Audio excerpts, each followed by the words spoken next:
It's been an awful long time since the days when I called you mine. I know,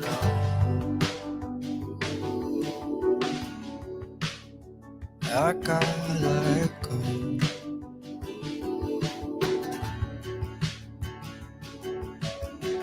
Think back to you every day still. Wonder if you do the same. I know, I know.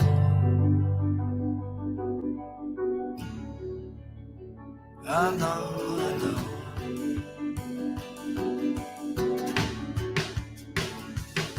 Oh,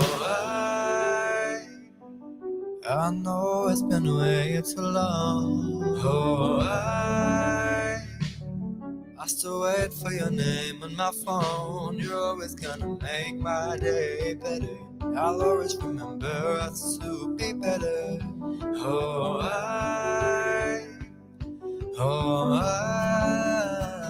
that we really were. I know, I know.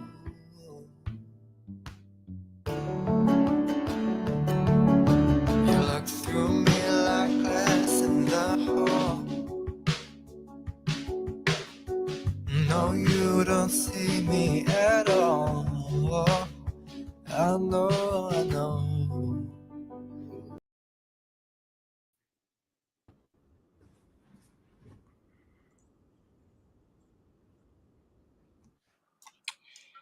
And we're out. Oh, well, we're in, I should say. We're in. Live. We're live. Well, that was my nephew Josiah Boucher. You can check out his music. It's only put out like half a dozen or so songs out online. And last week I was having barbecue at their place, and I said, "Hey, can I use? Can I? I've been playing everybody else's song. Can I use your song as intro for my podcast?" He goes, "Yeah." So check it out. Young 16-year-old. Never thought he'd be a singer.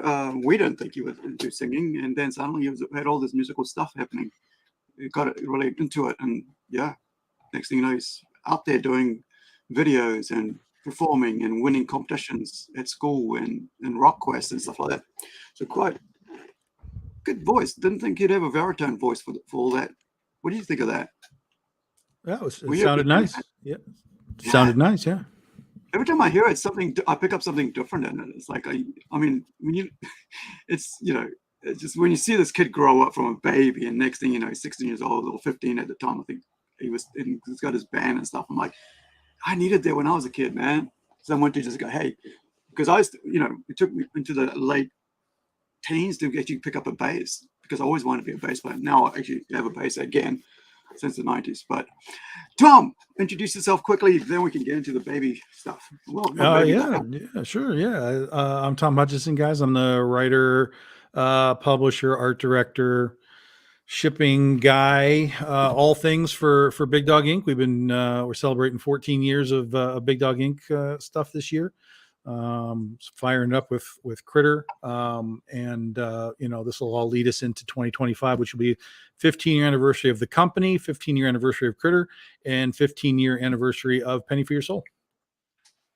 Which is what we all hear about. Well, I am actually, because that's what I've got. Let me just pop you back out there. So Penny for Your Soul was my introduction to the great world of Big Dog Inc. And that's what we're going to talk about today. Now, I've been wanting a piece of that for so long, and I remember, we did that interview, and I was like so surprised that this is the guy that I was talking to that was actually created this piece of work that I loved so much, and blew my brain, man. And then I get to send the PDF, and I'm like, I sent it to one of my friends to read as and we did a little video about it for our show, and to review it, and like, yeah, I mean, like for me, it was one of those special moments where you pick up a comic book and it grabs you right away.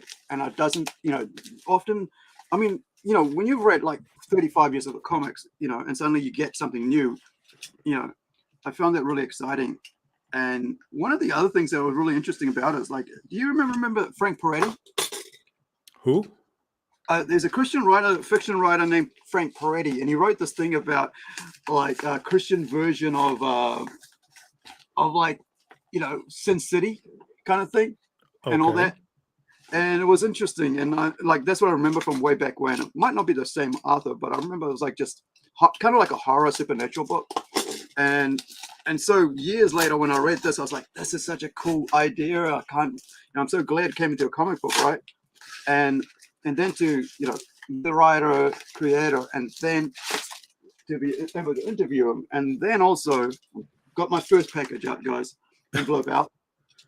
Now comes the kind of like is this like the standard American Post thing? It is, isn't it? Like, yeah.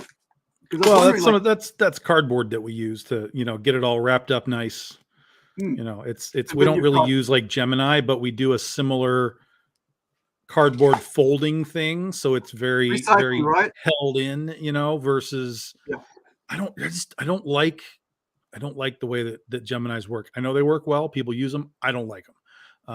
I get concerned with the way that they kind of bounce around in that tray a little bit. So you know, our way isn't perfect either, but our you know, the damages that we have, you know, we might send out 300 packages, you know, maybe one of them has a problem, and usually that means that the post office has just played hockey with the package. It's you know, it's not going to be because we screwed it up. It's going to be because the post office was like, get that thing in there, wham, you know, just tossing it around. As you can see, right, when they like push it around and stuff. Yeah, and that's why we've got the gaps. You know, you've got about an inch gap on each side, just like Geminis do, and you know, we do what we can. We try and make sure that it's a happy package when it arrives.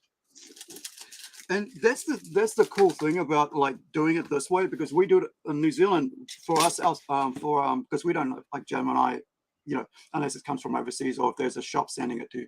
Normally, what happens is between our own, you know, when we sell to each other, like, you know, of Trade Me, of, you know, auction sites, or just, you know, me to you kind of thing in country, we do like this same thing.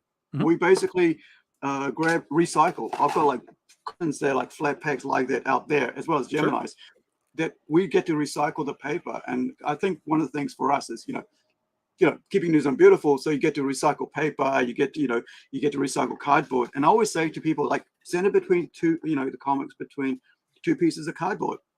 That way I don't get bending and all that stuff. And plus, because a lot of time people who are selling aren't actually comic people, so they don't know why I'm buying it. I'm just, they think I'm just buying it because it's just, I want to read a cheap comic, but it's more like I want to add it to my collection, as well as the fact it's a cheap comic, or it's part of my, you know, what I love about it. So let's see. And the thing here is like, a lot of people touch these, right? I mean, along the freight way, you know, path, whatever, postage. And so not everybody there is going to have good intentions. And we've seen that, like, you know, I saw a video the other day with a song set to FedEx where they're like just throwing it in backwards, backwards. Oh, yeah. You know, it's like, and I had experience with that here. I had a guy who threw 3 meters away from me on my step, about 2 meters away from me on my step, because I didn't think he was going to throw it, a $350 comic book, right? That was just like package like that, but he didn't know it was. I knew it was, and I was shocked because it just fell, and I was like, what? But then I got inside, it was so well packaged. Good. No damage to it. And that's the thing, right? So I don't think I ordered this, did I? I think I just tossed that in just because, just something bonus for you. You spend a bunch of money on those books, so I was like, yeah, you know, I had them sitting around. How much though? What's that? Yeah. Oh yeah, like $8,000. It was like 8,000, something like that. That's a lot. That's about right, yeah. This is cool, man. Like, and it's got a seal on it. I was like, what's going on here? It's a little blurry, but if you peel the seal off, it'll look clear. Yeah, absolutely. Like a lot of people do the postage, like photos and stuff. And I thought, why don't we do like actually with the, you know, with the creator, since I know the creator, and actually do an unboxing with the creator. Look at that. Actually, maybe put something white behind it. Nope. Let's try this, and then you can just get a better idea of how good this looks. Look at that. That's wrong way. There we go. Yeah, we've done those a few times now. In fact, I've got my own right there. I got Critter and Cupid right there. Wicked. So we've been doing these for a little while. People seem to like them, and they're not like crazy expensive. So even though we do toys, of course, we've got our Critter action figures. That's going to be those are expensive. So people like cheaper alternatives, and these things have been cool, and people like them. So we've just been doing them for a while, and we'll keep doing them. And that's the thing. I mean, this is the thing about actually Kickstarter, right? You get to offer special things to people, and things that you won't get in the shops, or maybe you could later on. But I mean, at least you get first-time opportunities. Now, with these things, like with the Chuskers, they call them, right? Mm-hmm. Do you are they just for Kickstarter, or are they going to the shops as well later? Oh, none of this is for shops. None of it is shops. Right. The extras for us, we make enough so that all of the backers get them. And then sometimes you have to have minimums, so like if I only need 125, the minimum might be 150. So I make the 150, and then we just have some extras that we take to cons or whatever, and, do it that way. But none of this stuff is like massively overprinted. So if I need 150, it's not like we're making 500 of them, and doing other things with them. So we keep them as limited as we can, and use them primarily for the Kickstarter event. And then, from there. Yeah. And that's also like, just also means that people, have to go, like not have to, but like they get something special by going on Kickstarter. Sure. Yeah. Oh, absolutely. Yeah. That's, and some people don't care. They're not worried about stickers or bookmarks or poker chips or whatever. Like they just don't care. They're just there for the book. But if they get some bonus stuff, nothing wrong with some bonus stuff.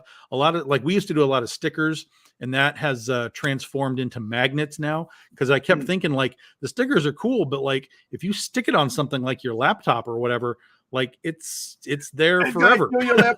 So we turned those into magnets, and now people can put them on their fridge, and they can move them and take them down if they want. And, so we do a lot of magnets and stuff like that, and just try and have some fun with it as best we can. Oh yeah. Now this is Glory, is that Glory? That's Don McTague, and that's everything you have there, I think, is Penny for Your Soul. So that was a special book that we did for August 6th. It's Underwear Day, so one of our special days that we did. And I think you have the regular edition, and you have that one. Right. So I've got that, and so this is the regular one, and the regular ones. Right. Yep. And so that was a piece Don McTague did, and it was Copics and stuff that she did, the whole original art. And so then we printed that instead of like computer coloring it. We just took what she did and printed it on a matte paper. So if you look at it, it kind of looks like it's a real, like a natural sort of original piece of art. Yeah. It's kind of cool. We've done this a few times. It lets the Copics, look like Copics, and it came out really cool. So it's a unique, it's a unique look. We only did, I think, like 200 of them. And, and then I think I don't know, the foils, maybe we did like 25 or 30 or something. So yeah, it was cool. Yeah. Oh, I don't realize this was new, but hey, this is like not for kids show anyway. It's like, but this is the foil version. So, it's gorgeous. And I mean, like the character is Glory, right? I just keep making. No, the character's just one of our angels from Penny for Your Soul. Right. Cool. I don't want to get mixed up and not know which character it was. Like, so that's Glory there. Cupid. I keep getting mixed up. Cupid's the only one with red wings. And then when we do other angels, they're generally just sort of, like white wings or whatever. The only one, in fact, I have it right here. The only exception is this one that we call Afriel. She's become sort of a regular recurring she's a background angel, but she kind of pops in from time to time. She's good for a little bit of like comic relief and so on. But the rest of the angels are more or less just kind of white or black, potentially, if they're like fallen angels, that kind of stuff. Yeah. So the question so that it was International Underwear Day. So August 6th is International Underwear Day.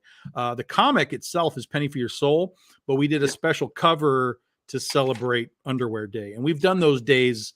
We've done like Alien Abduction Day, and we've done Cow Appreciation Day and Princess Day and Goth Day. And we're doing another one coming up. March 3rd is National Anthem Day. So we'll have that as part of our upcoming campaign that launches February 29th. So we, sometimes they're just covers. Like in this case, it's just a cover. But in other cases, we do actual stories for them. So like Alien Abduction Day was an actual 8-page short story that we did with the covers. So we kind of jump in and out for how we do those special days, but they've been fun. And we'll be, and people enjoy them, and we'll keep doing them. But the original that was from 2020. That was the original year that we started doing all these weird days. So those are early ones for sure, are all just covers, and then wrapped around the comic. I think it's actually that one. I think is Pestilence number 7. I think it was the most recent issue of Penny for Your Soul. This one, number 7, you mean? Yeah. I think that was the most recent issue at the time. And so we wrapped it around that one. But sometimes we just do like issue number 1. It's like, hey, if someone's buying this, they might not even know what it is. So we'll put issue 1 on the inside. That way, if it's new to them and they're just buying it for the cover, if they happen to read it, they're starting at a beginning point. That's a pretty good idea. Because like me, the last couple of years, I've just been buying variant covers, and not for the stories inside, just for the art on there. Sure. And I think for someone like me, it's a number 1 issue. That's a pretty good idea, man. Yeah. So now I'm going to hold up this one. Is this number 1? Am I wrong? That's number 2. That's number 2. Number 2. That's the original Penny for Your Soul series from now 14 years ago. It's issue number 2. That was a J Company exclusive. Mike DiBalfo and Nia Rufino did that cover. And there's 3 versions of it. So there's that one, there's a nighttime version, and then there's just like a line art version. So there's 3 of those. It's awesome. And I got a signed copy. But that one's signed. That was an amazing find. Like I couldn't even believe, like I haven't seen one of those in years. Yeah, I haven't seen one of those in a million years. So that's a great piece. That's a really hard one to find. Really hard one to find. So who's the 2? Is it the artist and the inker on there, or is it? Yeah, that's Niai and Mike that signed that. Right. And that's Mike's old signature too. That's because he's changed his signature. So that's Mike's original signature from 14 years ago. Yeah. Now the other one I've got here is Ursa Minor. I'm not sure why I grabbed this, but I think it had to do with the fact that it had something to do with creatures. Oh yeah, that was the Natalie Sanders cover. Yeah, so you probably grabbed it because it's Natalie Sanders. Plus, it was cheap because it's a damaged copy. Normally, those things run about $30. That one was damaged, so I think it was like $5. So you just grabbed it. Yeah. One more to add to it, but is she a werewolf? Werebear. Yeah. Also, I'm gonna have to read these stories. But now, Tom, did you guys do Emerald City once? Yeah, we have our Western Wizard of Oz called The Legend of Oz, The Wicked West. Wicked. I love those ones, man. That's what I think. Yeah, that's what got me into it. I think it was like the Penny for a Soul, and they're like, okay, what else have they done? Because I'm always like that. Like, what have you done? Look around and see what else, and then go for that. Yeah, we have 13 different titles that we do. Right. And then there's like all kinds of spin-offs. Like Penny for Your Soul is the title, and then we did like a Joan of Arc book. So Joan of Arc has a book, but that's part of the Penny universe. So there are like spin-offs too. But we have like 13 or so actual individual titles that we've done. Yeah. And that doesn't include all the weird, special days like Alien Abduction Day and stuff. Yeah. So we've been busy for 14 years, and the last 8 years it's been very different because everything we do has been through Kickstarter. So whereas we used to do like anywhere from 2 to 5 issues a month when we were going early on by ourselves. That slowed down when we went to Aspen because they wanted to reprint everything. And then when we came out of Aspen, everything we did was through Kickstarter. And so we had to learn how Kickstarter worked. We had to figure out a time frame for this. So we were originally doing them all quarterly. So every 3 months you'd get an issue. And then we realized that man, that's just going to take forever. So we started to speed up the process. And occasionally we would do like double-sized issues just to get more content out quicker. Yeah. And so, we've been playing with the platform now for a number of years, and we've kind of got a hang of it.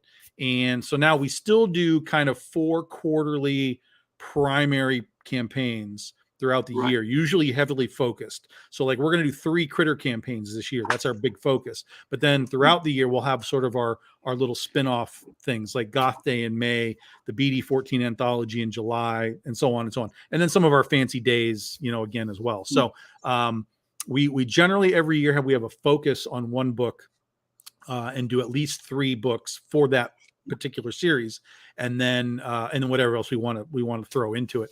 And so next year in January we'll actually finish this critter campaign. The 4th issue will finish that arc, and then from there we'll be rolling into a new Penny for Your Soul storyline to help celebrate the 15 years of Penny for Your Soul, plus all the other stuff that we're going to do, for our big anniversary. But this year we're going to have a lot of campaigns, and so this is sort of really a test of like, what can we really accomplish? Like, what can we really handle? Because we're not necessarily going to come out and just start doing stuff monthly, but at least every 2 months is probably what our future is. Even if it's like a big one and a small one and a big one and a small one, like we still want to do as many of these as we can throughout the year to just keep putting books out. We're seeing a really interesting surge of people finding us right now. I was at a comic book store on yesterday. And I was just buying my books, and somebody came in to that store who's a regular buyer of their stuff, and they pointed them to Exciting Comics 41, which just came out from Antarctic Press, and it has a catnip story that I wrote in it. And I was talking to the owners, and we were just shooting the breeze. And, the guy finished and he came up and he was just listening to us talk. And he came up, and it turns out this guy's an old school critter fan from back in the day. Yeah, that's the issue. So I was like, oh, dude, I mean, like we're still doing this. Like we just did Kickstarters. We have new issues. Like, do you know what you're missing? He's like, no, I have everything. So he was a regular comic book buyer of critter from 14 years ago, buying these issues. So he was super excited. I signed his book. He was like, oh, this is super cool that it's new issues. He hadn't really dealt with crowdfunding before, so we kind of talked about that a little bit. Like, this is how we do it. But then Don at Comic Signal, he was like, well, we'll have those issues. Like Don wants to carry the books. He's like, yeah, bring me the books and we'll carry them and put them in the shelf too. So I'm like, that's awesome. That's great. So yeah, it's been a really interesting resurgence period for everything Big Dog Inc., but particularly Critter, because I didn't expect that at all. We just wrapped the campaign last Sunday, or a week ago Sunday, and I fully believe that we would max the campaign out at about 15,000. Like, I never believed we would get past 15,000. This is probably our limit. And we screamed past that and landed at 20 when it was all done. I was absolutely blown away. And a lot of the buyers in that, and this is kind of counterintuitive to a lot of people that do Kickstarters and stuff and crowdfunding. They don't seem to understand this. They all want all their variant covers to sell. We had a gigantic amount of people buying trade paperbacks. I mean, like a ridiculous amount of people. And those are readers, right? Same with digital. We had a bunch of guys buying digital stuff. Those are readers, man. And that is where your foundation has to begin, because if someone's coming in because they want to buy a Bill McKay cover, that's great. But that you might not be able to have Bill on every campaign. And so if they're only there for that artist that one time, that's a throwaway sale. We'll take it. Right. I'm not telling you not to do it, but it's a throwaway sale. So if we've got people that are coming in and they're buying the books to read them, like clearly, like trade paperbacks, there's no value to them. It's just the trade paperback.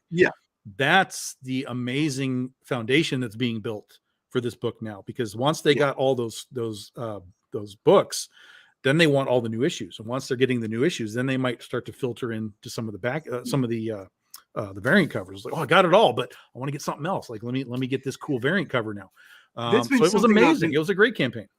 That's been something I've been thinking about as well. It's like, not everybody is there just for the variant covers. Sure. And you're right. Like, because I was looking like, well, there's, I'm looking at bringing out a manga. It's going to be complete manga, right? Mm-hmm. Complete story just as a manga. So it looks like a manga, it reads like a manga, and everything is a manga about it, except it's written by, art by Argentinian and written by me, right, down here. But it's packaged in that, and it's a complete book, because you don't know, I might have some variant covers for those books, but I think not everybody is just coming to be the one-shot guy or one, variant person. And you want them to be able to read something and offer something for different audiences. And I think that's the cool thing about it, like, because not every audience is going to behave the same way. Like me, totally. All I did the last 2 years was variant covers. That's all I did, because I didn't care for the friggin' stories being told. And that's a fair thing. I mean, art right now is carrying comics. I mean, it is carrying comics. And anybody who disagrees with me, you don't know what you're talking about. And come on the show, let's talk about it. Art is carrying comics right now without question, but that does not mean there are not still readers, and the readers are the foundation. And the instant you produce something that someone doesn't want to read, then the character itself becomes unvaluable. And so at that point, it doesn't matter if J. Scott Campbell comes on and drives the cover, because no one cares about the character. So this is what I keep trying to tell people that are coming into this business and trying to do marketing for their characters. Character, story, art, in that order. You have to do it that way. Use the art to sell your story. But if your story is junk, there's only so long you can sell covers if no one cares about the character. That's a big problem that a lot of people don't seem to grasp. And there's only so many times you can flash a pair of tits and sell it if no one cares about the character. Yeah, because a character, if they, I will only, I've been buying Batman only for the fact that I've loved Batman forever. I don't care about the stories, but I've loved the character. And you're right. Even with our slogan, like our stories our way, that's been our thing since I started the company, right? With Plunge Enterprises, it was like our stories. It's our stories. It's not our art. It's not that. It's about our stories, but done our way. And I think if you're not in the business of telling stories, then you're just an artist, right? Well, and one of the other problems we have is that there's a lot of concepts, right? There's a lot of people that have concepts. This is my idea for what this is. Okay, cool. But the execution of it often just trips over its own feet. And again, it's a similar thing. I won't even say, and I've said this publicly many times now in the last year, because we went back and just republished Penny for Your Soul for the first time. After I think it was out of print for like 5 years, the first volume. So we did a new trade paperback. I went back in and remastered the whole thing. We completely relettered the whole thing.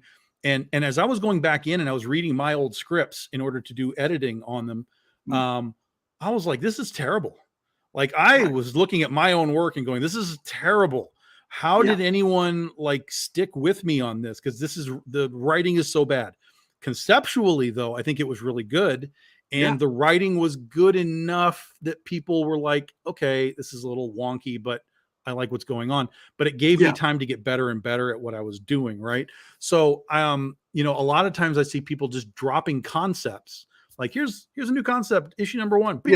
And then there's no number 2, number 3, number 4 to follow it up to make it better, along the way. So it's just like this sort of one and done thing. And it's like, I'm going to do this concept. I'm going to do this concept. I'm going to do this concept, but there's no continuity to it, to just keep getting better at your craft. Right. So, plus it's like, oh, hey, didn't you do something last year? Isn't there a number 2 for that yet? Where's the rest of my story? So you kind of run into that. So I see that a lot of times. Guys are just like, here's the number 1, here's the number 1, here's the number 1. And they're all just new things, right? It's not like Polito where everything's a number 1, but everything's continuity for him. So it's fine. So I tell people, you are better off focusing on one thing and branding it and making it your thing, like what Yeah. you're known for, before you start branching off into 3 or 4 or 5 other things just Yeah. to sell another pair of tits on a cover. Yeah. Because again, ultimately, eventually people will be like, oh, there's not a number 2. There's not another 2 to that one. There's not a number 2 to that Yeah. one. Why am I here? Again, unless these things are built to be one shots, which that's a different thing. But Yeah. I mean, people in comics like continuous storytelling. They like, as much Yeah. story as they can get, whether it's a 4-issue series or an ongoing or whatever. Yeah. So that's one of the just pieces of advice that I give people is like, don't come in with number 1 superhero book, and then 3 months later come in with number 1 horror book, and then 3 months later come in with number 1 whatever. Focus Yeah. on the one and make that one awesome and use it to build your craft, because when you're bouncing between genres, you're not focusing on, for example, superheroes. Make that superhero thing as superhero as you can make it, and make it awesome, and grow your writing skills along with it. And then once you've kind of conquered that and you've done a mini series, okay, now I'm going to take what I learned, I'm going to come over to the horror world, and we're going to play around in that world, and we're going to see what we can do.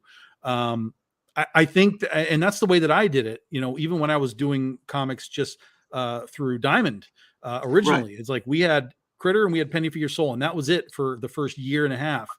And then we brought Oz on. And even in then, Penny for Your Soul was a recurring miniseries. So we would run 7, take a break, do something else, and then come back to it and do another 7, and so on and so on. So yeah, I think that's a huge disadvantage to new creators who are just coming out and just throwing concepts out versus like, I'm going to give you this arc, this 4 issues. We're going to do this 4 issues as fast as we can without interruption. That gets your fans involved, that gets your artists involved, that gets your own brain power and your own craft involved, because you're trying to elevate your story as you go as well. Sure. And then to me, you get something, when you're done, you get something better on the back end of it that you can then, again, leapfrog from onto something else. I think it all comes down to like how many teams you got working on the books. Like, I mean, I was talking to this one guy today, and just before this, and he worked with a couple of different artists, and so the art, looked different, and the story, was different. I mean, the story was the same, but the art looked different between 2 books. And I was we were trying to say, well, if you've got a 6-story arc, how is it going to work when you have different artists involved in each one? It's going to look wonky unless there's a reason for it, which sometimes there's a reason. Like you can write a reason into it. Like if it's a weird fantasy thing, that works. But if you don't have consistent art, work it as like a flashback thing, right? So you could say, well, that one's a flashback story, and this is, and you could actually, if you're doing a 6-issue arc, you can drop those in in between pages, another couple of pages, and kind of use that as a concept. But I think it really comes down to team, like what teams you have, what we're doing what. And also I think publishers, like small print, are looking for different stories as well, because they're not everybody's going to be interested in the superheroes, because like superheroes, everybody, in the West, it kind of reads that mostly, but elsewhere they don't really just read superhero stories. And I think with the advent of what's going on internationally with Netflix, with all the different stuff you can get on that, as well as in the comics industry, right now, you can have a variety of stuff coming out, but it all depends on what teams are on what. Now we've got here, it's the same thing. Like if you're like at like Antarctica or Atlantic. Antarctic Press, they do a lot of different Antarctic stuff. Press, and then everybody does a lot of different stuff. Yeah, and so that's just what it is. Yeah, because you got different teams working on different books. So Ross here says there's a lot of people saying creators, filmmakers should produce more original content characters, but there's a lot to say about developing existing ideas to get deeper into the universe. That's something that I actually said to the guy. I said, look, you've got 6 issues you got to come up with, but have you thought about what else you can do with it? If you're going to come in, what's volume 2? What's volume 3? Because if it's just one and done, and what is that part of, and what's the universe part of? So because I'm like, everything I do is ties into our, especially with the all ages books kind of thing, ties into the Plunge universe. So the characters are always tied. There's something nuggets going on for different age readers in there. But also, we're building another universe where it's like, okay, we're going to do this with Teen Plus books, and then we're going to carry that on for at least 12 issues with the idea that if it really picks up after fourth issue, we just keep it going because we've got so many more ideas. I think the whole like this whole thing about continuity is what, like, you look at like episodic series, like we love episodes, right? We can watch like one last week and one this week and one next week and I think the whole idea that you're saying about like continuity, I wonder why people think if it's just one shots, or like just. I'll tell you why. It's easy. Because, and this has been happening for years, not just one shot issues, but like they'll just do like a 4-issue miniseries and then it's done. It's because they're just pitching to Hollywood. All they're doing is creating concepts so that Hollywood will say, "Oh, that's a good concept. Let me license it. Let me option it." Right? That's it. That's it. They're not in it for that book. They're not in it for those characters. They're not in it for anything. And they show that because they just do it and they throw it away and they move on to the next one. Yeah. So it's all just, what can I throw against the wall and see what sticks? And I get that. I 100% get that. But we all see that. We all know that that's what you're doing. And so that is going to hurt your sales because we all know that there's not going to be more to this. So that's not to say it's not a good concept. It's not to say you're not going to do a good job with it. But once you're done with those 4 issues or whatever it is, if there's no more, it drifts off into obscurity, right? Unless it happened to be something so culturally significant, like a Dark Knight or a Watchmen, something like that. Unless you create something, and really in that case, that's just Batman, right? I mean, they just modified Batman. So Batman is eternal. Watchmen is really the exception because Watchmen is all new characters. Alan Moore came in and was like, we'll take some archetypes and just make new characters and tell a story.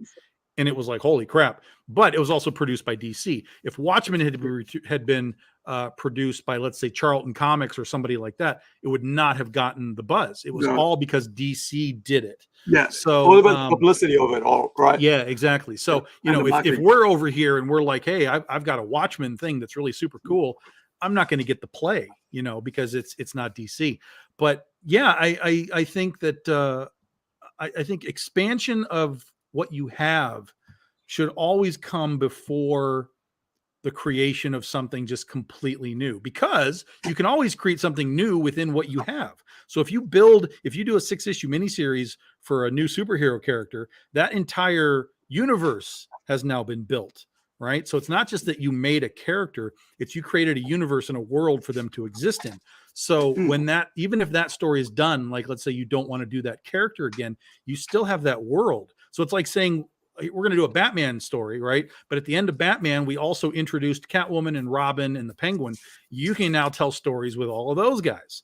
So there's always a way to expand and tell organic stories within what you've already done without just jumping to like, well, I did superheroes, now I'm doing my Star Wars thing, and I'm not saying don't do it, but again, the more you can engage your audience in what you've created in that bubble, the better it's going to be for the creation and for you and the fans, because they know what to expect more of it. The other thing is like, oh, sorry, I was going to say this is what I was looking for. All right, so these were packages like brought out, like talking about marketing, right? That DC did. So they introduced this all over the world. So you had like Italy and all that. And so this one I do need my gloves for because, so you had these cover art that went all out there to promote it on lithograph, kind of like card paper. Sure, yeah. And so, you had all 12 and you had all these different ones and you had like the inked ones without the color. And so there was a portfolio that, basically was like French covers were here as well. And so that sort of being part of a publisher like DC with that money behind it to push it. And was this a Karen Berger thing? I can't remember who was an editor on this to make this work. Oh, I have no idea. Wasn't she? She was the Vertigo person, wasn't she? Yeah. So and I'm sure she had a DC position prior, but I don't know how far back she goes.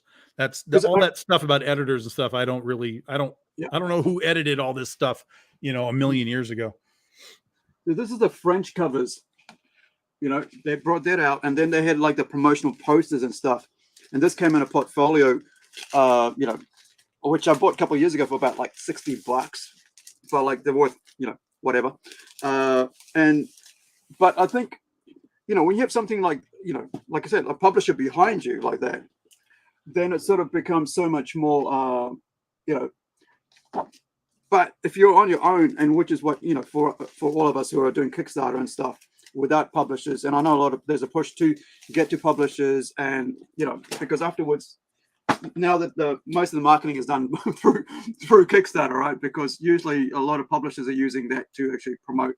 And there's not really much marketing in the comic book world. I mean, all these, at least that I've seen, I've worked with a number of publishers now, and I don't really see a lot of advertising, marketing. Like I see them talking to comic book resources and, the websites and, all that kind of stuff, which is fine. But we don't have the push that we used to have, like back in the 80s and 90s of a lot of this stuff. Again, I'm not in comic book stores as much anymore, so I don't see it. Maybe there's more than I realize. I know Scout Comics has done some stuff with like in-store displays and so on.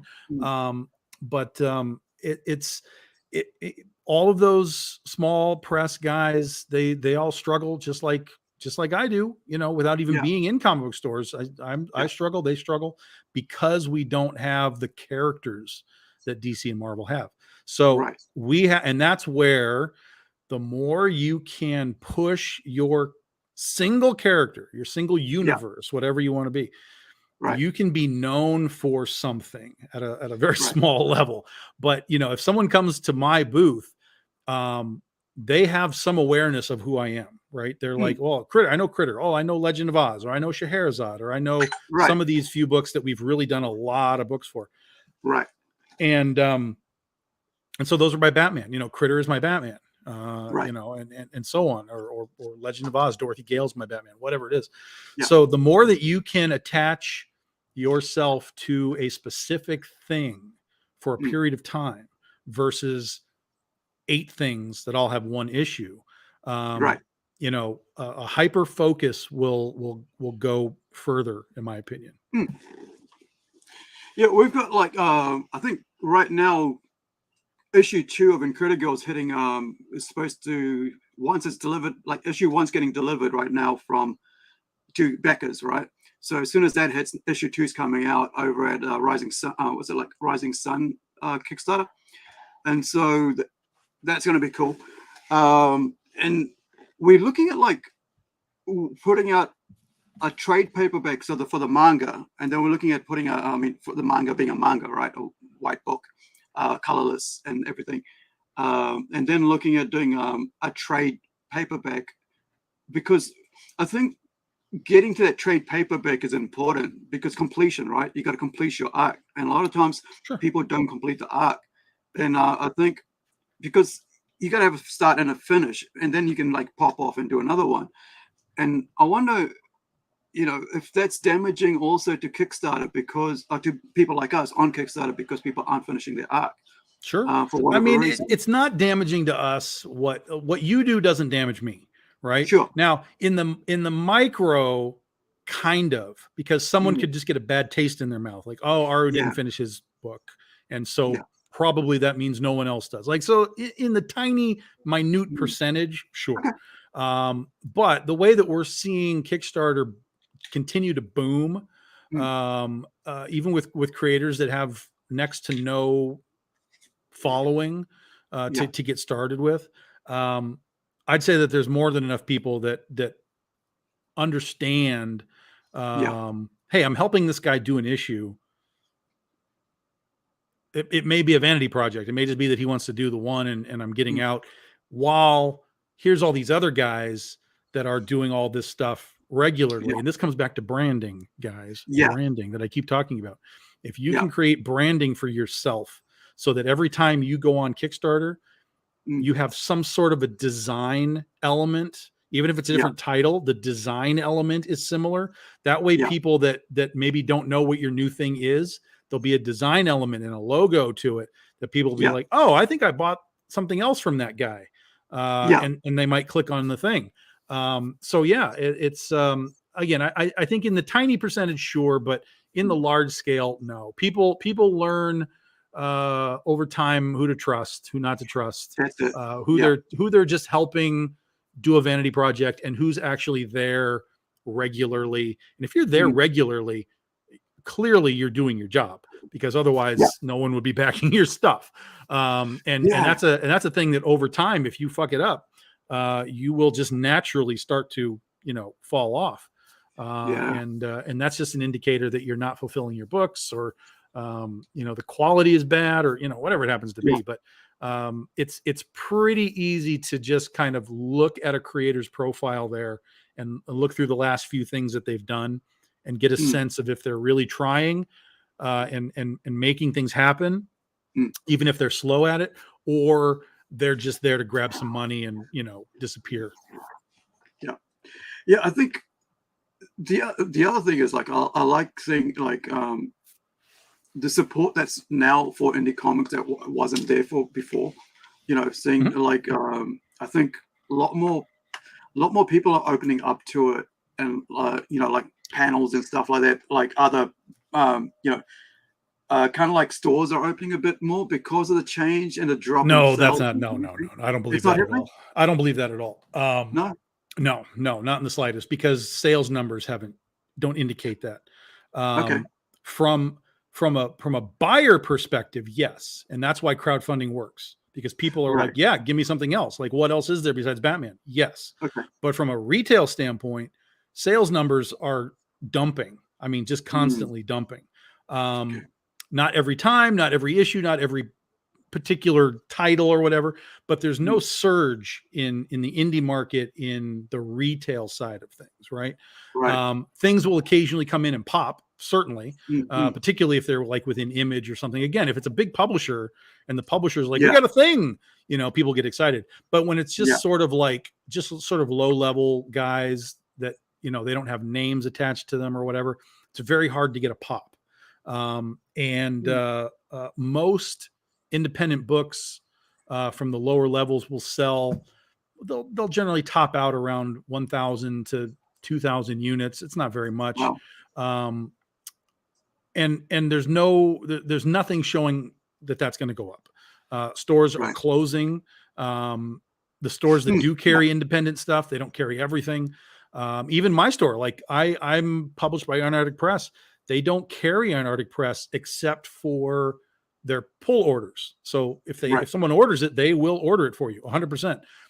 They only ordered the Exciting Comics and put it on the shelf because it was me.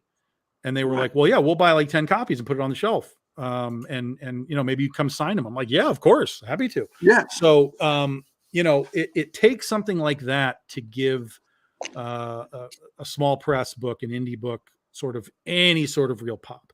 And it's very difficult to do because we don't have time to talk to 2,000 stores, across the country to buy our book from Diamond. We just don't have that time.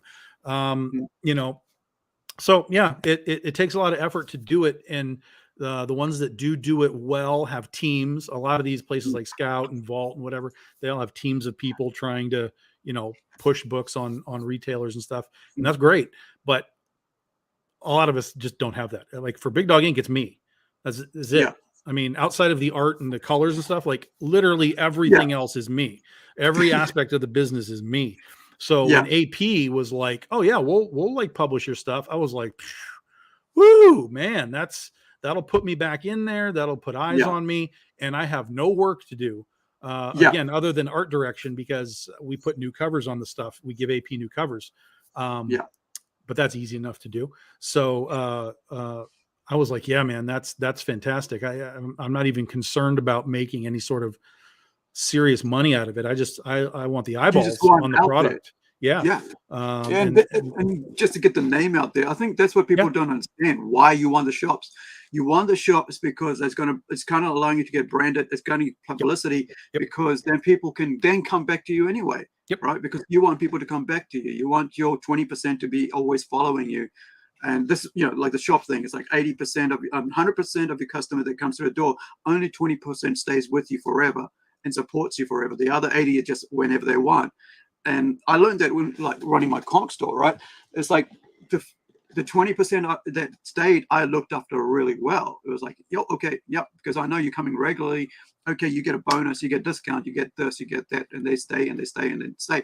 And now they're my best friends, But I think a lot of times people don't understand why the comic stores matter, and because that's where what I say. Well, they get stuck on the idea that they matter because of sales and money, and that's not why it matters. It matters because you get the chance to put eyeballs on your project, whether it's just that store's customers. You don't know who those customers are, particularly stores like in Los Angeles or whatever. Hollywood people are floating around all the time looking at comic book stores. So you never know who's going to see what you're doing. And that's the value of the stores. This is what I've said for many, many years. The value of the stores is not the money you make. It's the marketing that you get out of it, hopefully. Anyway. If it costs you $3,000 to print and make a book for Diamond, hopefully you get that 3,000 back just so you break even. Like that's all you need is break even. And then the rest of it is all eyeballs on your product. And hopefully they go look you up and find your website and find your Kickstarter. And, you continue to grow that way. And hopefully you've done enough, you put enough information in that comic book to publicize where you are, where they can find you easily. And that, that you can find your website, you can contact you directly if you need to do any purchases, and I think a lot of times, and the other side of that, a lot of these creators, they don't get out and promote their book. Yeah. It's like the worst thing in the world. It's like, do you not believe in your product? Like, do you not stand behind your product? I don't think that's the case. I think that's just a fear thing. Like they number one, a lot of people nowadays, they just don't want to be around people. And they're they don't have the ability to talk to people. Like I see it all the time. I've seen it for decades. It's not just a now thing. It's for decades. I've watched artists at Comic Cons do nothing but just sit at their booth. Like, someone going to come? I don't know if anyone's going to come. Like, what are we doing here? Like they just don't have the personality for it. And so a lot of those people figured that out and they just hired a friend. Like, hey, come and help me run my booth so that I don't have to talk. And I get that 100%. I totally get it. But you have to be able to do something from the bare minimum element to make people care about what you're making, because a lot of times it might be you that sells it and not it that sells it. Exactly. Right? So, you have to have that. And if you don't have that, you have to be aware of it and you've got to hire somebody to do it for you. You got to go to a con and have a friend sell your book and say, oh, hey, and this is Tom, and he'll sign it for you. And go from there. I mean, even me, I still struggle at cons, trying to like, hey, come and look at my thing. But I've had people at my booth that are much better at it, and they are great at like, oh, hey, what do you like? Come see, we got the thing, and Tom's over there, and and it's a better sort of environment than just one person standing there like, what do we do now? Yeah, it's also like, I mean, like, I feel like, I mean, if more people were out here promoting the work, the more we, the wider the net becomes, because it's like there's more people seeing more things out. Like, I mean, like I've had like friends of mine say, hey, I want to start a podcast. Do it. Damn it, do it. Here's the tools you got to use. Here's a streaming thing you got to use. Here's this, and this is how you do it. This is all. Do it. Yeah, I've talked to dozens of artists and offered them time on the Artist Alley Shopping Network. Like, you can have your own 2-hour block. It's for you. Do whatever you want. It doesn't cost anything. They're like, I don't know. I can't. I don't know what I would do. I'm like, you draw. Like, just watch what the other people there are doing. You just draw. You talk about movies. Like, I don't care what you do. Sell your comics. Sell your art. Make money. I'm not taking anything. Like, nothing. It is a free thing that we created for you to use. I'm not really, I don't know, really good. I'm just like, oh my God, dude, that's ridiculous. You have to get over that stuff. And that's the same thing with podcasts. Is people go on podcasts and they're afraid they're going to say the wrong thing or, whatever. And, and I understand that some podcasts are like gotcha podcast stuff. So, you avoid that stuff. But when you're just going on and just talking about what you do and what you like in comics, like, oh yeah, I like Chris Claremont. Oh yeah, we all like Chris Claremont. You know, it works And itself then out. you're talking with Chris Claremont, and you talk Yeah, about what yeah, book you're working on. And then next thing you know, like, oh well, so you're a writer, right? Yeah. So what was Chris? Did he influence you on your writing? Yeah. But maybe. And then you talk about that, and then now you're brought back to your work. Yeah. And I think that's why I like enjoy what we do here with Plunge. Is like tonight we're talking to a guy who owns a comic store, right, in New Zealand for decades, and what he's done and his friendships with other creators in New Zealand. And a lot of people don't know that. And even in New Zealand, they don't know that, like the decades of work, but they just know the store. And I think like by opening up these doors to you know, people who normally wouldn't come on and talk about, like, in this sort of I guess, you know, like, because we put it across on Facebook, we put it across, used to do it on Twitch as well as, you know, YouTube. So there's 3 different avenues. I mean, it goes on my own personal thing, it goes on to the Plungecast thing, it sometimes goes on the Rising Sun page as well, which is, you know, the imprint that I'm part of. So or the small press I'm part of. But I think I just wonder, like, you know, you talk about fear, but like, what, you know, how do people get over that fear though? You know, You have to do it literally. I mean, it's the dumbest thing. You get over it by doing it. You get used to doing it, you know. And I was the same way. I didn't used to like to do these things. But you know, I started to do it enough where and I did it with people that I was comfortable with initially. That's where it has to start. Yeah. Don't just dive into some cold place that you don't know where it is or who these people are, right? But if you're going in and you're just with a couple of friends or somebody who you've watched interview people before, so you know kind of how they do it and what to expect, that's how you do it. It's just you do a little bit and you do a little bit and you do a little bit and eventually you understand the process.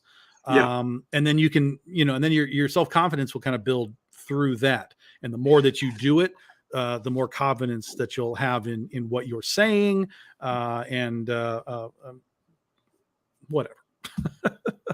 I wonder if it's because now, you know, because social media is like, just like, you know, you can post something and stuff, but like YouTube's a bit different, or like video, right, casting. It doesn't matter if it's on, you know, live casting, on, you know, whatever channel, right? Like Twitter, you can have that now. You can do that, but also on Facebook and Instagram, I think it's short videos. But I wonder if it's because instantaneous, right? You're saying something, you're afraid if you say something, like you said earlier, saying the wrong thing. Sure. But I mean, you can always correct yourself, right? You can always, oh no, hold on. Like, yeah, no, that's not what happened. No. And people understand that. And I think the fear is that people think that people will use that in a negative way. Sure. But if you've corrected yourself, you give yourself time to correct yourself. I think it should be fine. I mean, I remember, like, I always say this, when I first spoke in front of people, I was 15 years old, in front of my peers, I boiled my eyes out in front of my peers. It was the most shameful thing I ever happened. Like, I was trying to give a speech on Kiss, the band. Yeah. And I made this amazing speech, did it in front of my class, was fine. Stood up there, yeah, cool. Now I was amongst everybody else who was fifth form, like year 12 or something like that. I think it is New Zealand. I mean, around the world. And, 15-year-olds. And I'm like,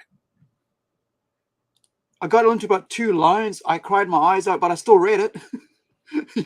And then after that, I didn't read for, didn't do that for 3 years. But then I was like, bam, never going to be afraid to do that again, And I mean, part of it is also just confidence in what you're talking about, right? So if you know you're going to be talking about your book, you should have some confidence in that because you know what it is, you know who the people are, let the interviewer lead you through what's going on. Some interviewers are good, some are not good. You also have to deal with that. But, you should have confidence in what you're talking about as far as your book goes, right?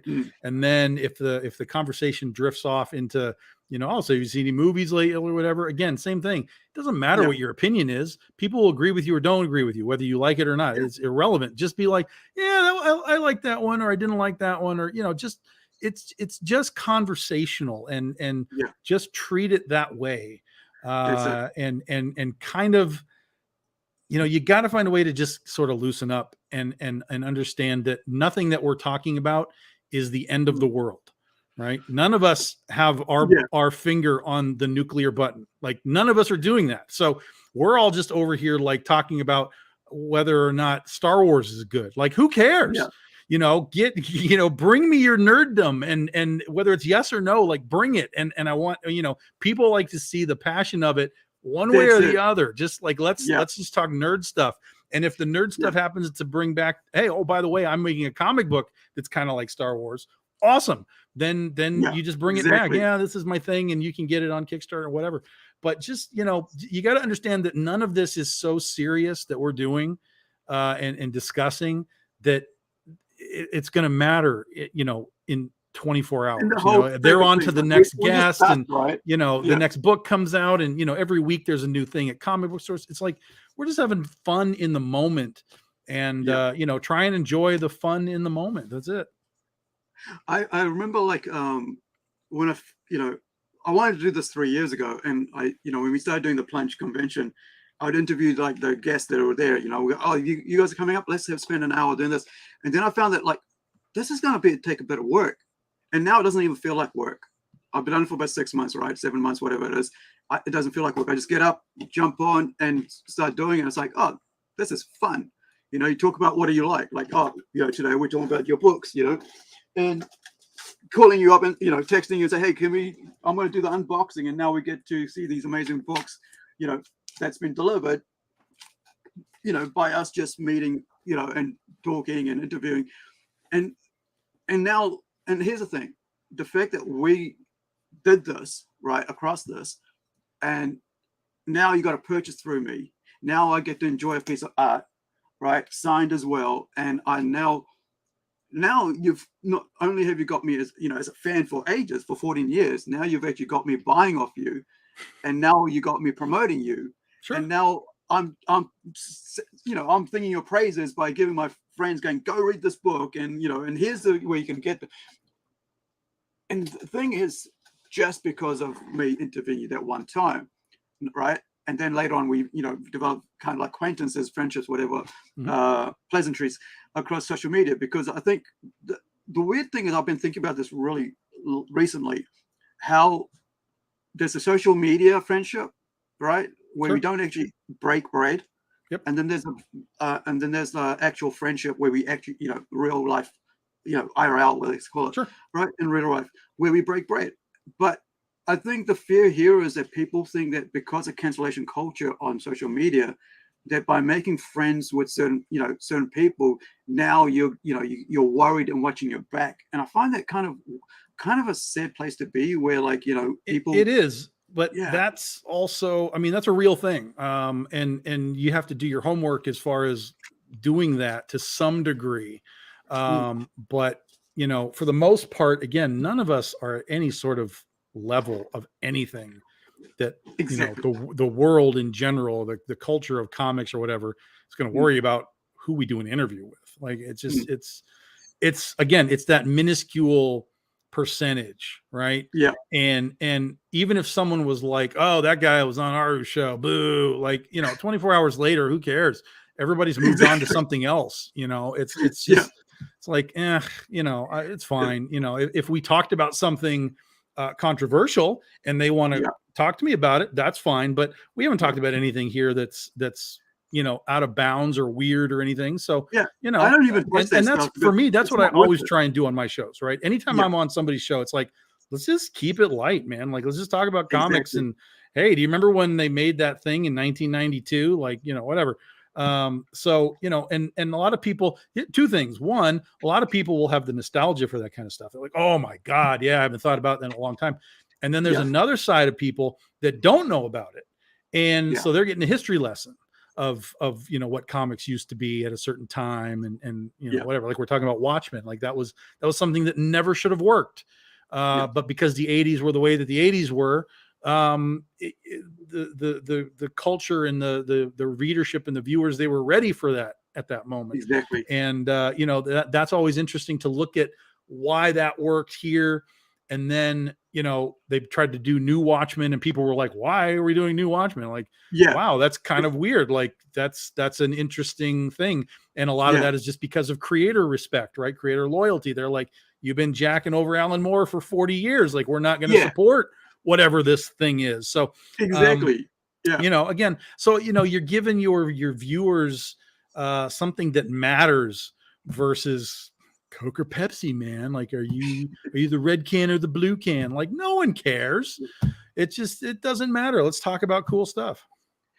Yeah, I think that's what I enjoy about like just doing the one-on-one interviews, like especially with pop, right? And like it's just light. I'm never want to know about your deep, dark, depressive moments in life. I just want to talk about what inspired you to do art, and and just know you for and kind of it also might seem superficial, but I don't want people to know your dark whatever periods in life, how you struggled and all that. I just want to know so that people can be inspired by seeing that you got A to B, Sure. to C to Z. Everybody has bad moments, Yeah. and it's how I you. had 2 I mean, years. some people talk about them because they use that for inspiration. Yeah. I went through a really bad period when I had my divorce, and it was a Mm. few years. It was right with the years with Aspen, and really Yeah. Aspen was what kept me going. I mean, if I did not have Aspen at that moment, I'll tell you right now, I don't know that I would have been here, because I was in a really bad place with that all happening. But Aspen was there, and all those people were great, and I was traveling with them, and eventually I worked myself, kind of Out of it. through all of that. Yeah. We came out the other end, and we've sort of rebuilt everything after the Aspen years. But I Aspen and Frank and Vince and Peter and everybody, all the cosplay girls that were there, and just everybody, all the artists were awesome. It was great for me because, and a lot of people don't know because they see me like on Facebook and stuff, right? And I'm taking pictures with them. They're like, "Oh yeah, Tom's like doing really good," and I'm they don't see me after the con is shut down, and they don't see me when I'm driving in my car, and they don't see me when I'm alone in a hotel, and like, you have no idea how it really was. And that's the other scary thing about social media is none of it's real, man. I mean, I shouldn't say none of it's real, but like there's a lot of just propping up and like, hey, look at me. I'm look at me. Like I'm doing something cool. But once that selfie is done, you have no idea what the rest of that dude's day is. So, just be cool to people, man. Like people, you have no idea what people are doing and going through in their life. So just be cool about it. Just let them be. There's no value in attacking and chasing down people like that.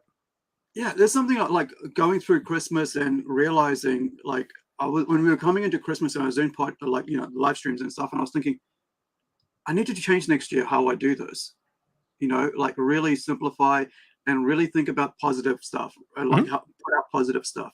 And not really, not really go boom, dish on Disney or Marvel or DC, because that's just promoting this shit.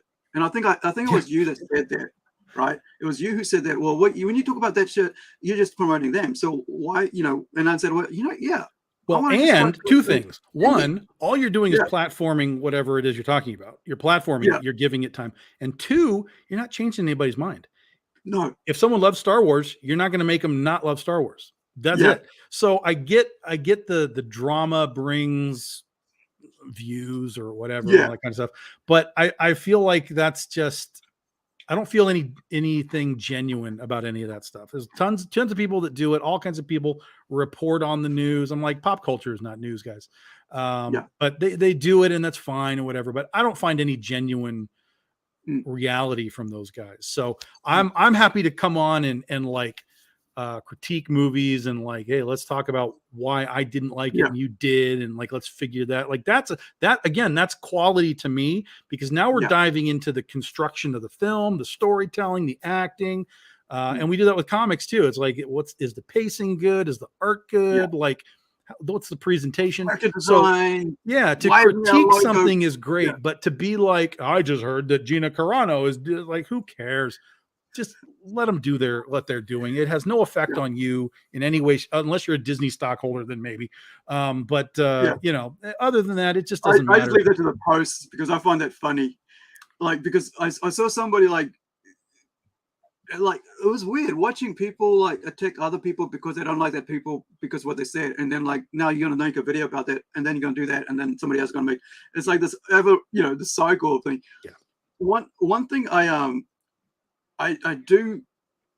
saw something interesting yesterday, characters without logos. What do you think about that? Like actual, like just costumes, but no logos and no icons to actually make it stand out. No logo. Distinctiveness, but distinctiveness, right? No logo. She's got Yeah, I ears, mean, she's got you can red have hair. that's where just design comes in, right? So Yeah, you can have a character that has no logo, like this, like we're talking about like a Superman-esque, guys, or something like that, yeah, right?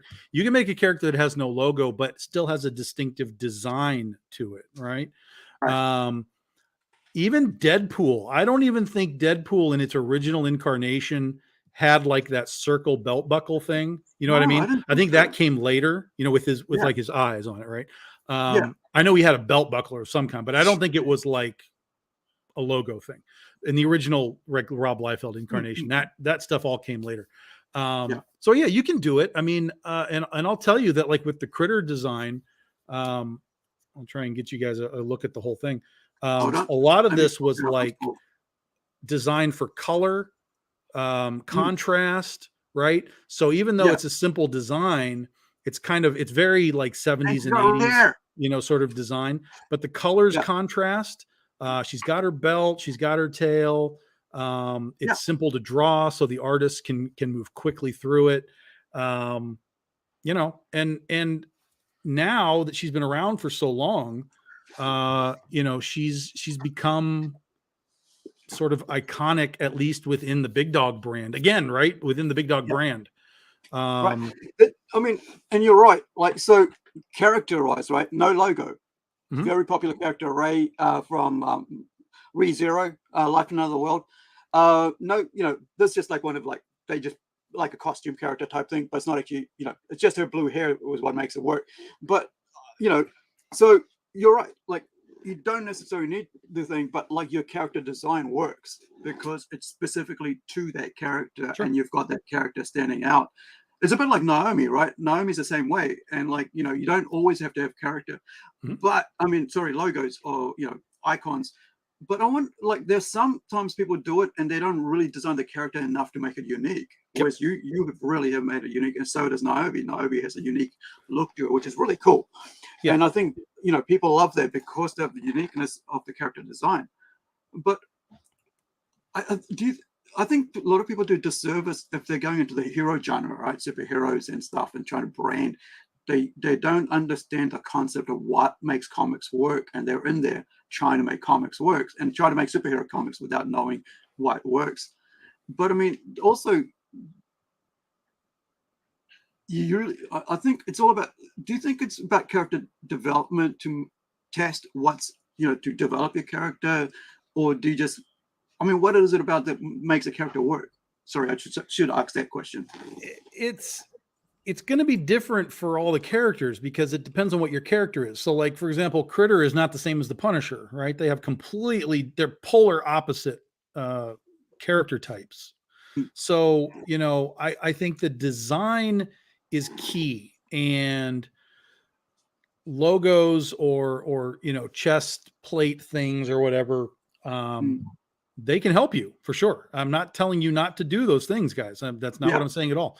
But I don't think that they're required, as long as your design of the character has something that just is eye catching. It catches your eyes. So whether that could be color, that could be cat ears and a tail, that could be big hands, that, you know, whatever it is. It has to be able to, when someone walks by the rack or by your booth or whatever, and they look at the banner behind you, like, oh, what is that? That's it. It has to catch your eye. Now, that doesn't mean the story's good, but it always has to start with design, because comics are visual first. Again, art carries comics right now. So visual design first, and then you have to have, like, just in the superhero context, you've got to have a world for the superhero to exist in that challenges the hero. I mean, and that's kind of all stories, but particularly in superheroes, because if you just come in and you're like, oh, my superhero can do everything, well, you know what, then who cares? You know, it's sort of like Superman. It's one of the things that I think people struggle with Superman, is because he can do basically everything, right? So Superman's weaknesses, even though he has kryptonite weakness, of course, but Superman's weakness is the people around him. And that's why he has his secret identity. That's why he's Clark Kent, because if people know that Superman is married to Lois Lane and he works at the Daily Planet, like the bad guys will come. And that was the whole Superman 2 thing, right? Is Lex Luthor was like, I got something for you that you might like. And because he knew that Lois and him were together in some capacity. So that's the big Superman weakness is his love for humanity, but specifically his bubble. So you have to be able to, if you have and that's the same with Invincible, right? Invincible is the same thing. Invincible is basically a lower powered Superman because he doesn't have like eye beams and stuff, but he flies. He's like hyper strong, whatever. So it's the same thing. Like he can he's bulletproof and stuff, So you have to have a story where something can hurt him. And in this case, what could hurt him was his dad, because his dad was stronger than him. All of the Viltrumites stronger than him. And of course, he had to protect Adam Eve and, his mom and, all that kind of stuff. So he's sort of a lower powered Superman. But, Kirkman came in knowing that he was going to, and he did this throughout the series. He had all of these junk superheroes that he would Invincible just come in and just be like, whap, like this is done. What else is there? And we've moved on to the larger story. So he was having fun beating up characters like the Elephant, just nonsense stuff. But then you'd have guys like Doc Seismic who could like blow volcanoes out of the ground. Like, what does it matter how strong you are if this guy can like blow up volcanoes anywhere in the world, right? So you've got to just be able to create problems for your character based on what they're able to do and have them find a way to work their way through it or just lose and be like, holy shit, that guy got me. I got to get him, now I've got to, it's sort of like wrestling, right? You've gone through a point and it's like, I'm gonna win the championship. Oh fuck, he beat me. I don't have the championship. I got to chase this guy again. So it's just all in the storytelling and understanding what your character's sort of limits are, understanding what their weaknesses are. Yeah, what their weaknesses are, whether physical, emotional, or a rock. and also the desires, right? What's their desires? What makes them tick? Right? Yeah, and then but once you know limits and weaknesses, that's how you play with the desires. Because then, if the desire is X, Y, and Z, you know that they can't go past this level, and if they go too far down, they're screwed. So they have to find their way in the roller coaster of staying within these bounds of ultimate power and ultimate weakness. And in the middle is your story that should be a roller coaster, taking them through wins and losses and, and whatever. So, yeah. I hated Superman for years, like because of the fact that he was so omnipotent, right? I mean, powerful. Yeah. And it never really got me. And like, I was into, and I never got into Superman until like 2005 or something like that, after reading the, I think, I can't remember who wrote it, but like it was like the novelization of Death of Superman, like this thing. And that's what got me into it. It's like, realizing, oh, right, I can now see all the people around him, when Steel comes in, why Steel picks up the hammer and starts doing his thing, why the other people do, they find his body and all this. And that made me go, okay, now I'm a DC person. Never was a DC person. Now I'm a DC, even though I watched, Superman Returns and Superman, the first one, on VHS when I was a kid, but it never really brought me into that world. And I think, but then, like you said, Kryptonite, then I didn't even think about the Lex Luthor with two. It's been years since I've seen it, but even the DVD is there, so I was looking for it. But like, Superman 2 with Lex, targeting Lois, I had forgotten about that, and I think, when you said that, I was thinking about Spider-Man, right? And also with Peter, put on the mask. Yeah, put on the mask, save Mary Jane and Gwen and Aunt May, and same thing. Yeah. While he learns how to be Superman or Spider-Man, while he learns what his limits are, while all that kind of stuff. So yeah. We've got like Art Victims here. We got an interview with him in a couple of weeks. Because hey, like, I can't watch at the moment, but I'll leave a lurk up, mate. I hope to catch this post premiere. Cool. Now, let's talk about a bit about story. I mean, we talk about character. Let's talk about comic story. Like, I know there's like, with like, there's a difference between comic story and novels, and so on, and movies, because I know you're a big movie buff. So, how does comic story work compared to, like, say, if you're writing a movie, doing a movie, or if you're doing, a TV show or a novel? I don't think it's really different. Other than the constraints of time. So, especially with comics and TV, you can just kind of go because you got episode, issue. You can just kind of go. With a movie, you have 2 hours and you've got to tell a complete story, generally speaking, within 2 hours. Even if you're going to do like a trilogy, you still have to have a self-contained sort of unit of the story with, the open ending to, take you on to the next thing.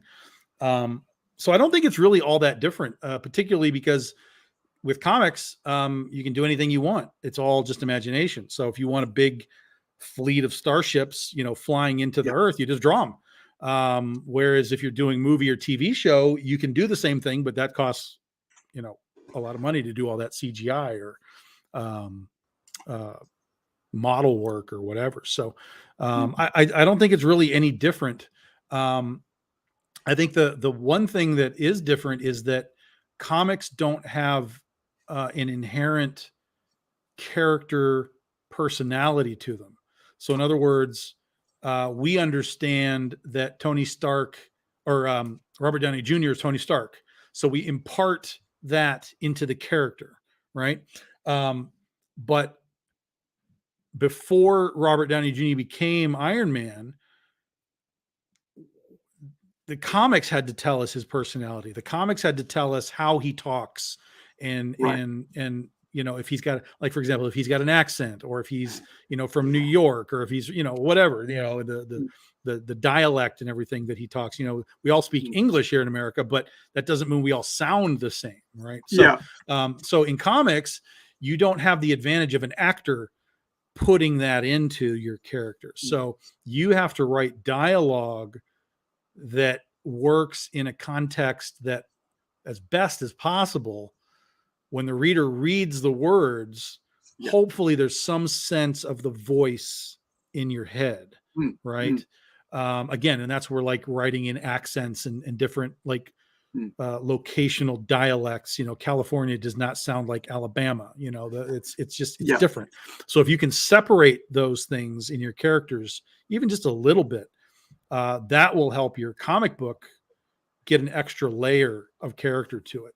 Whereas, the TV and the movies, the actors just get the lines and they figure out how they would say it. How does Tony Stark say this? And then, he figures that out and it becomes pop culture that way. I was thinking about, like, when I first heard, like, Batman and he goes, "I'm Batman." I'm like, I never heard that in my head. When he comes but we also never heard, because we grew up, most of us anyway, with Batman as Adam West. Adam West never did anything as Batman. He just was he just was Bruce Wayne with a mask on. He never changed his voice. He and Bruce Wayne were identical. It was the same. And so when we got to 89 with Tim Burton, Keaton changed it up. So Keaton had the weird kind of goofy Bruce Wayne sort of dialect. And then he had sort of a grumbly Batman, but it was a simple grumble. It wasn't an aggressive Christian Bale grumble. It was just sort of I'm going to take my voice down a little bit and I'm Batman, and people knowing Bruce Wayne is I don't know, well, how many cases of the thing that we're going to, like, that's a variation. So, and then Christian Bale, didn't have the goofy Bruce Wayne. So when he went into Batman, he kind of almost had to go too far to separate himself from Bruce Wayne. And that's where we got the "I'm Batman," just really heavy, aggressive "I'm Batman." And then Ben Affleck kind of did the same thing, but not really. He pulled it back from Bale, but it was still very similar to Adam West. And there wasn't a ton of difference between the two. But because the Batman suit his Batman suit was that big, bulky, super muscle suit, right? Yeah. That's going to be your differential. because Bruce Wayne doesn't look like that.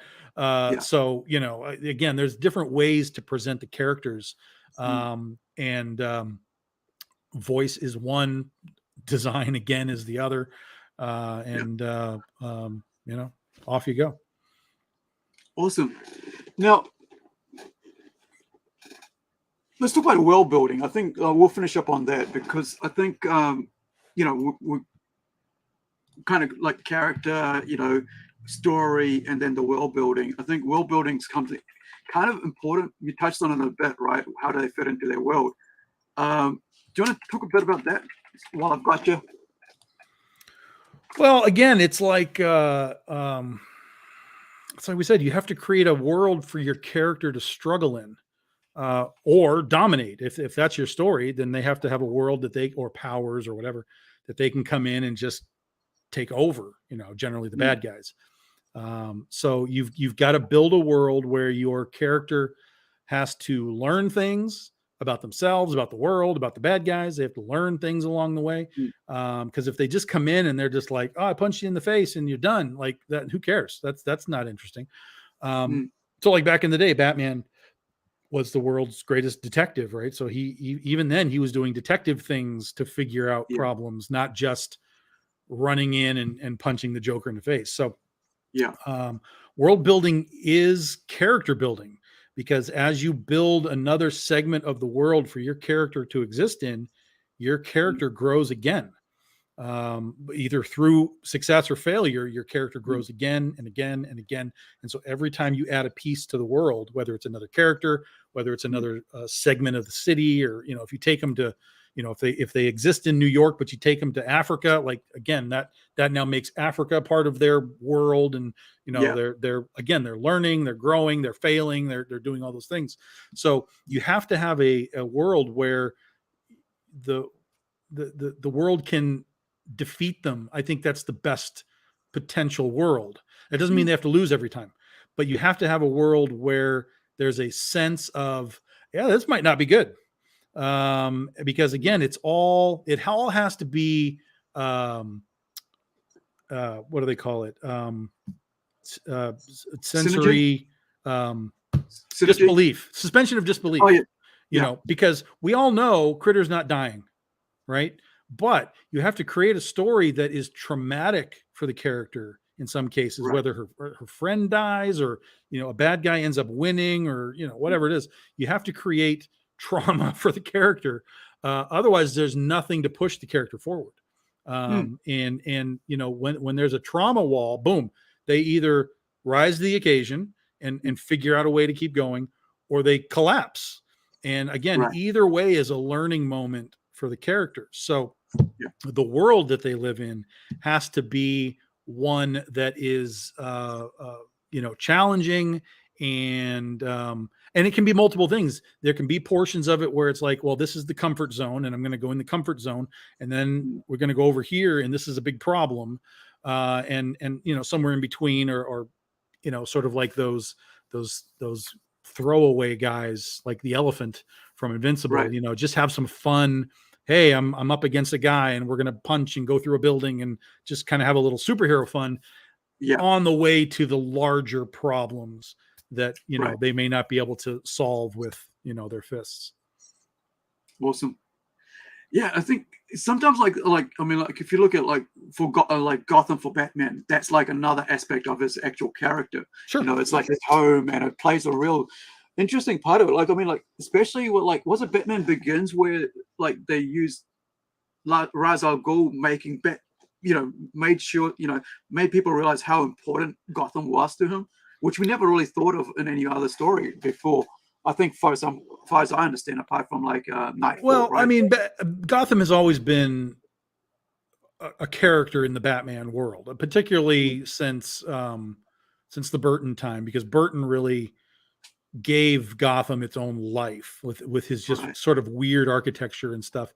And ever since '89, Gotham has always had weird stuff in the skyline, you know, all over the place. So it became its own character within the Bat universe. And if you can do that, if you can create a location and stuff, and I'm not talking about just like the Batcave, but like, these characters exist in a world of things. And you have two choices. You can either say, oh yeah, my character lives in New York, or you can say, oh no, my character lives in Metropolis, even though they're, adjacent. They're not exactly the same. That way you can have the LexCorp building versus Freedom Tower or whatever you want. Wayne Tower and also exactly. And you can or mix those as well. Right? You can mix them as well. But like for me, for Penny for Your Soul takes place in Las Vegas. And we use Las Vegas. Like we use the locations, we show you where you are on the strip and so on. So, we use Las Vegas in a very specific manner. I know exactly where the Babylon Hotel is in Las Vegas, so that when we do our scenes of the city, I know what we're going to see. So, and to me, I think that's just kind of fun. Because people that know Vegas, they're like, oh yeah, that seems right. Hey, there's that one and there's that one.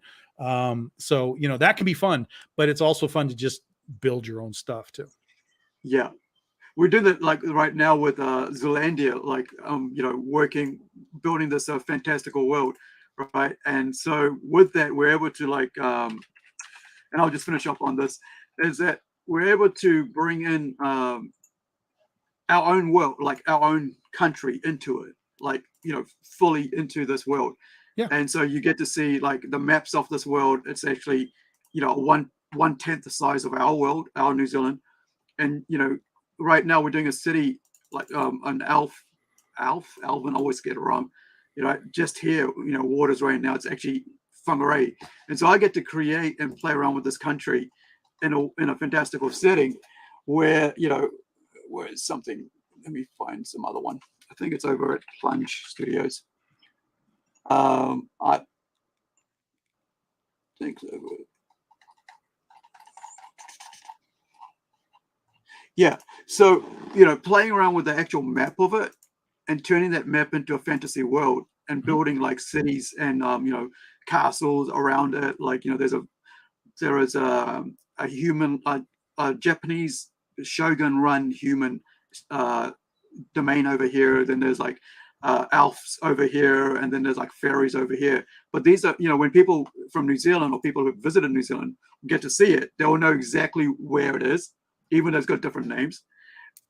And that's the fun of like world building, right? Because you're able to, that's like you said, like you can create within, like you can have like your Star Labs, you can have your, Metropolis, and you can have your Gotham. And I think it's pretty, that's the other thing about comics is the cost factor, right?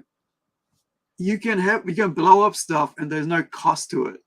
Right. Sure. No CGI, no animation, no people, getting hurt, stunt people, and all this. And now it's just like the whole fact is it's just an amazing artist, whoever it is, just drawing up the imagination of the writer or the creator. And I think that's what I truly love about comics, is the aspect that you can just come up with these things and you can make it live in people's heads and live on paper.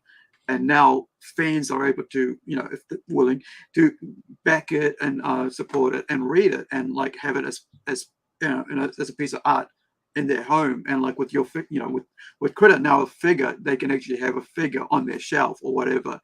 And that's what I think, that's the great thing about comics that I've always loved. The world building, the characters, the longevity of it all. And, just the way that, people, they come along and they put their own little stamp on it. Sometimes for good, sometimes for bad. But I mean, at the end, you've still got the original character, the way, to go back to. And, the best stories that you always loved, you can always go and read them over and over again. Just like me with Penny for Your Soul, right? Like I can always go back and read that and go, yes, that moment I read that, I was like so in love with it right away, to where I now own, I signed a piece of the work. And I think, thank you for your time, man, Tom. Yeah, I really appreciate it. And I love the knowledge you bring. And I think because of, just your the fact that you've been around so long and been, dealt with so much stuff, also in the shops, also in like publishing, also now with that. I did want to ask you about earlier on about, your Patreon and how you worked on that. So can you do like a 5-minute thing on that? Yeah, our Patreon is super simple. It's basically just everything as we build it, as we make it. So it's for people who want to know how comics are made, from design stuff to logos to art to inks to colors to pages to just everything. We do everything kind of starts there, and all of our patrons get to see everything as it comes through. And they also get to take part in it. So we've given them opportunities to name some of our characters before. Right. We've given them a list of like, well, we like these, but what do you guys like? And they've chosen names. We did one of our days that we talked about, right, was National Pillow Fight Day. And so they got to choose the 2 combatants for Pillow Fight Day. Just all kinds of stuff like that. So if you like to sort of watch and learn how things get done, and you're welcome to ask questions when the people talk in there, and they comment on the posts and stuff. If you got questions, you're welcome to shoot questions in there. That's what it is. I mean, and it's as little as $5 a month. You'll get all the posts. And then if you're doing the $10 a month level, that's where you get to interact and do all of the voting. And you also get a free, every 6 months, our VIP members get a free variant cover that is exclusive to them. They just get it. It's just, here's a thank you for being part of this for 6 months. So we just did that. So we're in the next 6 month sort of frame. Right. So if anyone wants to get in, the next one will be coming out in July. Everybody that's in it from now through June, we'll get one in July, and then we'll start the next run. But yeah, that's basically it for us. What's the page name? Can you just type it in? It's patreon.com/Big Dog Inc. Okay, simple. Yep, very simple. Big Dog Inc. Hey, what's your right? What is your do you have a Twitter account?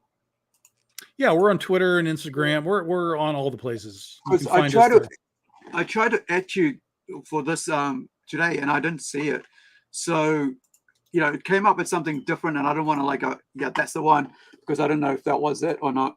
Well, our Twitter and Instagram are BDI Comics, so you can find us at BDI Comics. Yeah. All right. Awesome. And there you go, guys. If you want to learn the ins and outs of comic work and how it's done, and also get some amazing stuff, right? I mean, you can check that out as well, because I saw that Patreon cover and I was like, how does that work? So that's pretty cool, man. I mean, do you send them overseas is a question. We'll work that out. Yeah. I mean, the shipping is drastic in that regard, but we'd figure it out. I mean, especially, if you're buying stuff from us, we can just build you a box, toss it in there or whatever. We'll figure that part out. Awesome. All right. Thank you again, Tom. Appreciate it. Thanks for having me. It's always a good time. Yeah, I was thinking we have half an hour, and we got 3 times that. So you guys, thank you for hanging out and enjoying, the conversations. And wherever you are, be well, be safe. Like I say, if there's a loved one close by, give them a hug, give them a kiss. And also, if you've got friends out there, just give them send them a text or a call. You don't know what they're going through, like we talked about earlier. And wherever you are, be well. And thank you, Tom. Get down, everyone. See you later on tonight. In about 2 hours time, 2 and 15 minutes, we've got the Kiwis and Comic Book Show. We've got guests on there. Probably about over 20-year history in comic books in New Zealand as a comic shop owner. And there's a big thing he's involved with worldwide. We're going to discuss that, as well as talk about Martin Emmons, who was an icon of New Zealand comics, worked with Simon Beasley, worked with 2000 AD, was part of the working on Lobo, the new character that they're going to make a movie out of over at DC. And all that was through, with working with Simon Beasley, with all that. And I think it was Pat Mills who designed Lobo. I'm not sure. But thank you. Thanks, Tom. Sure, all right, guys. Yeah, thank you. Catch you later. Bye, Ross.